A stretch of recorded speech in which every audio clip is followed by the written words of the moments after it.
నమస్తే welcome to prime debate. గిరిజనుల అభివృద్ధి లక్ష్యమని డిప్యూటీ సీఎం పవన్ కళ్యాణ్ స్పష్టం చేశారు. అల్లూరు జిల్లా డుమ్రిగూడ మండలం పెద్దపాడులో అడవి తల్లి బాట కార్యక్రమంలో పవన్ పాల్గొన్నారు. రోడ్ల నిర్మాణానికి శంకుస్థాపన చేశారు. రోడ్లు నిర్మిస్తామని 3 నెలల క్రితం ఇచ్చిన మాటను నిలబెట్టుకోవడానికి మళ్లీ వచ్చానని తెలిపారు. డోలీ కష్టాలు తీర్చడానికి గిరిజనుల సమస్యలను సీఎం చంద్రబాబు దృష్టికి తీసుకెళ్లానని తెలిపారు. ఈ ప్రాంతంలో టూరిజం అభివృద్ధి చేస్తామని హామీ ఇచ్చారు. ఈ ప్రాంతంలో రోడ్డు కనెక్టివిటీ పెంచుతామన్నారు. రోడ్లు నిర్మిస్తేనే అభివృద్ధి జరుగుతుందని పవన్ కళ్యాణ్ చెప్పారు. ఈ ప్రాంతంలో కూటమిని గెలిపించకపోయినా అభివృద్ధి చేస్తున్నానని డిప్యూటీ సీఎం పవన్ కళ్యాణ్ తెలిపారు. తాము ఓటు బ్యాంకు రాజకీయాలు చేయమని స్పష్టం చేశారు. ఇక గిరిజనుల అభివృద్ధి ప్రభుత్వ లక్ష్యమన్నారు. వచ్చే ఎన్నికల్లో అరకులో తప్పకుండా కూటమిని గెలిపించాలని పిలుపునిచ్చారు.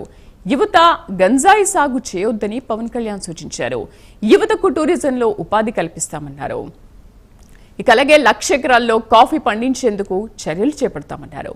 కాఫీ సాగుపై అధికారులు చేసిన ప్రతిపాదనలపై చర్చిస్తామని డిప్యూటీ సీఎం పవన్ కళ్యాణ్ తెలిపారు.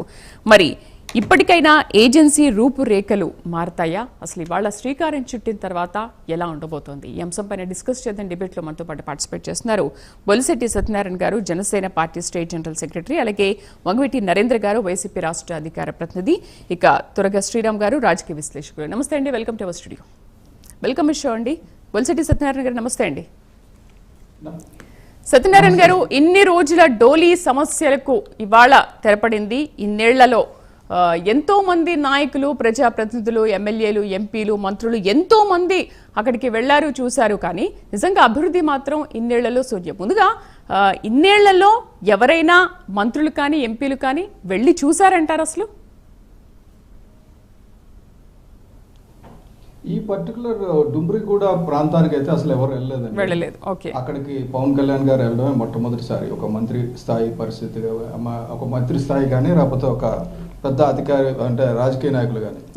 అలాగే ఇప్పుడు ముఖ్యంగా అండి, గత 5 ఏళ్లలో అంటే మనం ఇమ్మీడియట్గా చర్చించుకోవాల్సింది, గత 5 ఏళ్లలో చూస్తే ఈ గిరిజన అభివృద్ధి గురించి రాష్ట్ర ప్రభుత్వం ఖర్చు పెట్టింది 92.96 కోట్లు అండి. అంటే దాదాపుగా సంవత్సరానికి 18 కోట్లు. అయితే ఈ 10 నెలలలో ఖర్చు అయింది 1,005 కోట్లు. అంటే 1,005 కోట్ల 27 లక్షలు చెప్పారు ఇందాక. అంటే 18 కోట్లు ఎక్కడ, 1000 కోట్లు ఎక్కడ? చూడండి తేడా, నెక్కకే నాగలోక అనుకున్నంత తేడా.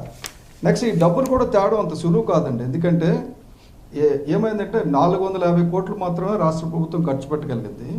కానీ మిగతా 500-600 కోట్లు కూడా కళ్యాణ్ గారు ఆయన తాలూకా ర్యాపోతోటి కేంద్రం నుంచి మన్రేగా అంటారు, ప్రధానమంత్రి national rural employment guarantee scheme ఒకటి, అలాగే ప్రధానమంత్రి gram Sadak Yojana, PM gram Sadak Yojana. ఇది కాకుండా పిఎం జన్మన్ అని ఉందండి, ప్రధానమంత్రి జనజాతి ఆదివాసీ న్యాయ మహా అభియాన్. ఇది మినిస్ట్రీ ఆఫ్ ట్రైబల్ వెల్ఫేర్స్లో ఉంది. దీంట్లో నిధులు ఇదివరకు అయితే మురిగిపోయినాయి. 23-24 ₹1 తీసుకోవాలి మనం. పవన్ కళ్యాణ్ గారు వెళ్ళి ఆ మురిగిపోయిన నిధులను మళ్ళీ రివైవ్ చేయండి, మాకు కొద్దిగా అవకాశం ఇవ్వండి, అక్కడ ఆదివాసీలు ప్రాణాలు పోతున్నాయి, చాలా ఇబ్బంది పడుతున్నారు, డోలీ మోతలు వస్తున్నాయని చెప్పి కాళ్ళ వేళ పట్టుకొచ్చారండి. అది చాలా మందికి తెలియదు. అది ఆయన కూడా ఎక్కడ చెప్పరు. పాయింట్ ఏంటంటే, ఇంత డబ్బు ఆయన తీసుకొచ్చి 1000 కోట్లు తీసుకురావడంలో 450 కోట్లు మన ప్రభుత్వం ఖర్చు పెడితే, పంచాయతీరాజ్ శాఖ నుంచి ఖర్చు పెడితే, మిగతా రోడ్ల నుంచి ఖర్చు పెడితే, మన దాదాపు 600 కోట్లు పిఎం జన్మన్ నుంచి తీసుకొచ్చారు ఆయన. మురిగిపోయిన నిధులు కూడా రివైవ్ చేసి పర్మిషన్ తీసుకొచ్చి ఖర్చు పెట్టారు. ఇది ఇప్పటి వరకు జరగలేదమ్మా. ఎందుకంటే ఇంకోటి, అడవి తల్లి బాట అని ఎందుకు పెట్టారంటే, అడవే మనకి అసలు మొత్తం ప్రపంచానికి ఊపిరి పోసింది అడవి. అడవి నుంచే ప్రాణాలు మొదలైనవి, జీవం మొదలైంది. అడవి వల్ల మనం బతుకుతున్నాం. ఇక్కడ ఊపిరి పీలుస్తున్నాం అంటే, విశాఖపట్నంలో ఊపిరి పీలుస్తున్నాం అంటే అరకులో చక్కని పచ్చడి గాలి ఉండడం, చెట్లు ఉండడం వల్ల, ఇక్కడి నుంచి వచ్చిన వాతావరణం వల్ల తప్ప, అందరం సిమెంట్ జంగిల్ కట్టేసుకుంటే ఎవరు బతికేది లేదమ్మా.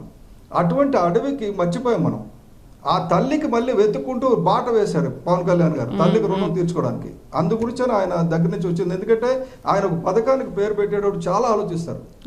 మన నుడి మన నది అని ఇదివరకు పెట్టారు కదా. ఆ మన నుడి మన నది అని ఇదివరకు ఎందుకు పెట్టారంటే, మన భాషను ముందు బతికించుకోవాలి. ఏ భాష అయినా సరే. ఇప్పుడు వాళ్ళు చెప్తుంటారు కదా ఇంగ్లీష్ భాష మీద మోజు ఉండొచ్చు, కానీ మన భాషను ముందు బతికించుకోవాలి. కోయ భాష మాట్లాడారు ఆయన వాళ్ళు నేర్చుకొని, ఆ అడవి గిరిజన ప్రాంతాల్లో వాళ్ళు మాట్లాడే భాష నేర్చుకొని మాట్లాడారు కళ్యాణ్ గారు ఆయన వాళ్ళతో. అంటే అతనికి భాష మీద ఉన్న మక్కువ, ప్రాంతీయత మీద ఉన్న మక్కువ ఎంత ఉందంటే మిగతా వాళ్ళు ఎవరికి అంత లేదమ్మా. రెండోది ఏంటంటే టూరిజం అనగానే వెళ్ళి అడవిని కొట్టేసి బిల్డింగ్లు కట్టుకోవడం అంటారు కదా, ఇప్పటి వరకు జరిగింది అదే. ఇప్పటి వరకు జరిగిన అభివృద్ధి చూస్తే గిరిజన ప్రాంతాల్లో చాలా దగ్గర అభివృద్ధి కనబడుతుంది, కానీ ఆ అభివృద్ధిలో గిరిజనుల పాత్ర చాలా తక్కువ ఉంటుంది. అక్కడ అభివృద్ధి గిరిజనులు తప్ప గిరిజనేతరులు కాటేజీలు కట్టకూడదు, హోటల్స్ కట్టకూడదు, మైనింగ్ చేయకూడదు అంటారు. కానీ మైనింగ్స్ చేస్తున్నది గిరిజనులు కాదు, కాటేజ్ రన్ చేస్తున్నది గిరిజనులు కాదు, హోటల్స్ రన్ చేస్తున్నది గిరిజనులు కాదు, ట్యాక్సీలు అద్దెకి తిప్పుకున్నది గిరిజనులు కాదు. విశాఖపట్నంలో ఏపీ టూరిజంకి మొత్తం ఎంప్లాయీస్ అందరిని గిరిజనులు పెట్టుకుంటే నేను అప్పుడు ఆశ్చర్యపోయాను ఒకసారి. అప్పుడు అంటే ఆంజనేయ రెడ్డి గారి టైంలో మొత్తం అందరినీ ట్రైబల్స్ని తీసుకున్నారు ఆయన. ఎందుకంటే ట్రైబల్స్కి ఎంప్లాయ్మెంట్ ఇవ్వాలి, మిగతా వాళ్ళకి ఇవ్వకూడదని ఇక్కడ రిషికొండలో. అప్పుడు అదేంటంటే బేసిక్గా ట్రైబల్స్కి ఎంప్లాయ్మెంట్ జనరేట్ చేయడం మానేసి, ట్రైబల్స్ని ఎంటర్ప్రెన్యూర్గా మార్చడం మానేసి, ట్రైబల్ గురించి ఆలోచించడం మానేసి, అసలు వాళ్ళ ప్రాంతాలను ఎలా దోచుకోవాలన్న పరిస్థితులు ఎన్నాళ్ళు ప్రభుత్వాలు నడిచినాయి. మొట్టమొదటిసారి ఒక ప్రభుత్వం వచ్చి, ఒక పెద్ద వచ్చి ఆలోచిస్తున్నారు. ఆదివాసీలు ఇక్కడ ఉన్నారు, వాళ్ళు ఏ నీళ్ళు తాగుతున్నారో ఆ నీళ్ళు తాగాడు, వాళ్ళు ఏ బాధలు పడుతున్నారో ఆ బాధ ఆయన అనుభవించాడు. అనుభవించిన తర్వాత వీళ్ళు ఈ బాధల నుంచి విముక్తి చెందాలి అంటే నేను పంచాయతీరాజ్ తీసుకోవాలి, నేను పర్యావరణం తీసుకోవాలి, నేను ఫారెస్ట్ తీసుకోవాలని చెప్పి రెవెన్యూ శాఖకో ఫైనాన్స్ శాఖకో రాత వెళ్లకుండా ఇక్కడికి వచ్చారు. అది అంటే బేసిక్గా ఆయన చేస్తున్నది ఏంటంటే ఈ రోజు కాదమ్మా, ఈ ప్లానింగ్ చాలా క్రితం ఉంది. ఒక 25 సంవత్సరాల వెనక్కి వెళ్తే కూడా పవన్ కళ్యాణ్ అదే పవన్ కళ్యాణ్. అడవుల గురించి మాట్లాడతారు, అడవుల్లో వాళ్ళ దోచుకున్న దోపిడీ గురించి మాట్లాడతారు, దోపిడీకి గురవుతున్న వాళ్ళ గురించి మాట్లాడతారు. ఇవాళ ఆయన చెప్పిన స్పీచ్ చూస్తే నాకు తెలిసి ఒక రిఫార్మర్, అక్కడ అడవులను ఉద్ధరించడానికి వచ్చిన ఒక రిఫార్మర్ లాగా కనబడ్డారు. నేను ఎంతో మంది ఆదివాసీలకి, నేను వారాహి యాత్రకు ముందు వెళ్తాను, వారాహి యాత్రలో జనాల్లో ఉంటాను, నేను ఇప్పుడు వెహికల్ మీద కనబడను. ఈ రోజు కూడా డాయస్ మీద నేను ఉండను, ఎందుకంటే జనాల్లో ఉన్నాను. ఈ రోజు కూడా అక్కడ ఆదివాసీ పిల్లలతో మాట్లాడాను, ఆదివాసీ గ్రామస్తులతో మాట్లాడాను. వాళ్ళతో మాట్లాడితే వాళ్ళంతా దేవుళ్ళలా చూస్తున్నారు ఆయన. ఆయన ఒక మనిషిలాగా చూడడం లేదు, మమ్మల్ని కాపాడడానికి వచ్చిన దేవుడు. వాళ్ళు చెప్పిన మాట చాలా మంది గిరిజన పుత్రులు కూడా చాలా మంది మాట్లాడారు. టీవీ ముందు అక్కడ వేసి గిరిజన పుత్రులు కూడా ఏంటంటే అసలు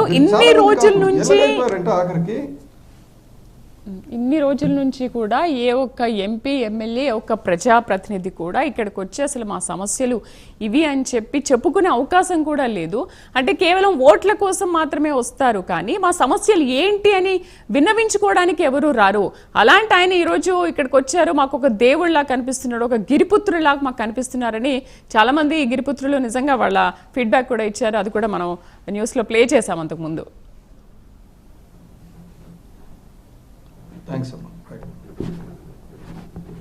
రైట్, ఒకసారి వంగవీటి నరేంద్ర గారితో మనం మాట్లాడదాం, వైసీపీ రాష్ట్ర అధికార ప్రతినిధి. నమస్తే అండి నరేంద్ర గారు.